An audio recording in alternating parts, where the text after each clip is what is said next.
SI fantasy expert Michael Fabiano knows Kyle Pitts could one day be elite. History just isn't on his side as a rookie. The summer is here, meaning we're getting closer to the start of fantasy football drafts. Success in those drafts will come from landing terrific bargains in the middle to late rounds while avoiding players who could see their numbers decline compared to 2020. However, that latter exercise isn't easy, especially in the case of players who are among the elite at their position or are coming off breakout seasons in the stat sheets. Based on those parameters, I've already broken down the likes of Justin Herbert, Alvin Kamara, Derrick Henry, and Saquon Barkley, among many others, as you'll see in the links below, in my The Fantasy Case Against series heading into 2021 fantasy drafts. However, fantasy managers also need the 411 on rookies entering the league in prominent roles at the next level. I've already examined Zach Wilson and his potential value for managers in dynasty formats, not to mention his teammate, Michael Carter, as well as Bengals wideout Jamar Chase. Now, let's take a look at the top tight end in the 2021 draft class and the most hyped rookie at his position maybe ever, Kyle Pitts. Pitts is considered one of the best tight end prospects to come out of college in the last decade or more. The word generational is often used to describe him, and he's drawn comparisons to Tony Gonzalez and Travis Kelce due to his skills and abilities. Pitts led all tight ends with 770 yards, averaged 17.9 yards a catch, and scored 12 touchdowns in his final season at Florida, and he did it all in just 8 games. In his final 21 contests with the Gators, Pitts put up a combined 97 catches, 1,419, and 17 touchdowns. A big target at 6'6" and 246 pounds, Pitts is a wide receiver in a tight end's body. He's athletic, possesses good route running skills and hands for a player of his size. A versatile receiver, he can line up in line, at H-back, and on the inside and outside. Pitts was so good in college that he earned a 96.1 grade from Pro Football Focus. That's the best grade their scouting department has ever given out to a collegiate tight end. Pitts won the 2020 John Mackey Award for being the nation's top tight end, but he was also the first ever tight end to be a finalist for the Fred Biletnikoff Award for the nation's top overall receiver. He also finished 10th in the 2020 Heisman Trophy voting process. It was the first time a tight end has finished in the top 10 in voting in over 40 years. The trend of rookie tight ends putting up poor numbers is, well, discouraging. In the last 20 years, not a single player has scored 175-plus fantasy points. What's more, only 2, Evan Engram 2017, Jeremy Shockey 2002, have scored more than 170 points as rookies. Just one other tight end, Rob Gronkowski 2010, had more than 150 points. Digging a little deeper, just 10 rookie tight ends have scored at least 120 fantasy points over the last 20 years.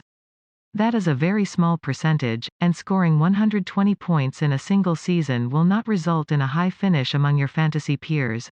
Now, let's take a look at the tight ends selected in the first round of the NFL draft since 2010. In that time, 9 players have been picked who scored at least 2.5 fantasy points. I wanted to use as many first-round players as possible for this exercise. Just one, Engram, finished higher than 16th in terms of fantasy points. Furthermore, Engram is the lone rookie tight end since 2011 to average more than 8.2 points a game. He put up 11.6 in his first season with the Giants. The tight end who had the second most was Jermaine Gresham, and he finished as the TE16 as a rookie. Now, let's extend the research to all rookie tight ends regardless of round. That's 168 players. Just 3 averaged double-digit fantasy points as rookies, including Engram, 2017, Jordan Reed, 2013, and Aaron Hernandez, 2010. Reed missed 7 games as a rookie, so his totals aren't all that complete. Gronkowski was close at 9.7 points a game, but no one else averaged over 8.9 points in their rookie campaign.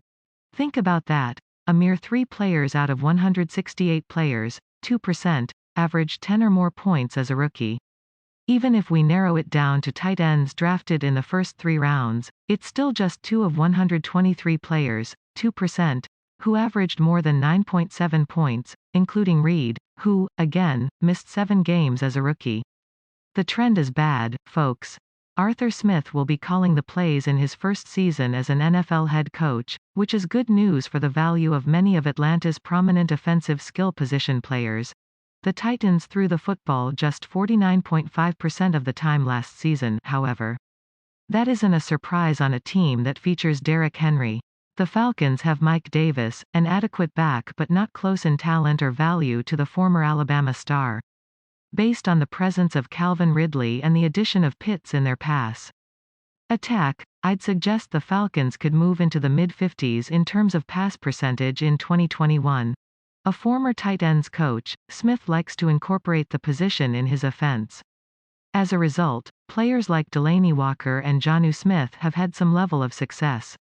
That's good news for Pitts, especially after the Falcons dealt Julio Jones to the Titans. Pitts is considered the best tight end prospect to come out of college in a long time, and the fact that Atlanta moved Jones means they're going to give him a ton of targets.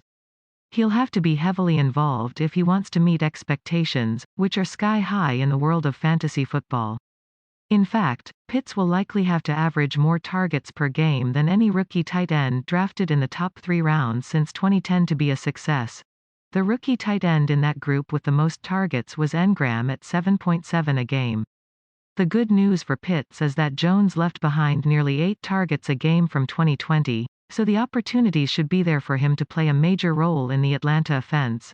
The bad news is that Pitts will have to be a top 10 tight end, at worst, to be considered a success, and only Engram has accomplished that feat since 2010. As you can tell, it'll be a tough mountain to climb for the Florida product. He's either going to shine and be well worth a top 60 pick, or he'll join that long list of disappointing rookie tight ends. Based on the expectations, there's no in-between.